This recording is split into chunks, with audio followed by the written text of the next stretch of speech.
चारि दिन के बाड़े जिंदगनिया हो, भजनिया हरि के कैल बबुनी।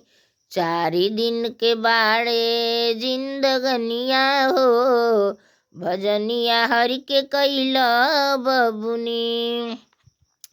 कोठा उठवलू कोठारी उठवलू, कोठा बनवलू अटारी बनवलू।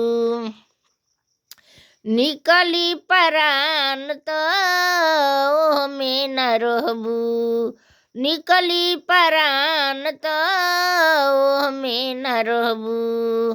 चारि दिन के बाड़े जिंदगनिया हो, भजनिया हरि के कैल बबुनी। चारि दिन के बाड़े जिंदगनिया हो, भजनिया हरि के कैल बबुनी।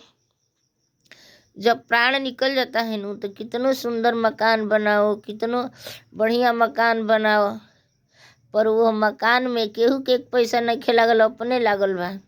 तो का ह, केहू मकान में रहे ना दी, कौनो हक नहीं रहे के, बहरी निकाल के धो दी।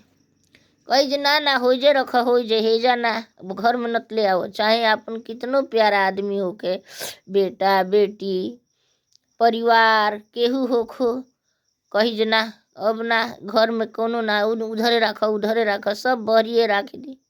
का तो एगो फटहा चादर बिछा के, चाहे घर में कतनो वस्त्र बा, कतनो मखमल गादा रजाई बा, पर एगो फटहा चादर ओढ़ा के बहरी सुता दिलो, एगो फटहा ओढ़ा दिलो।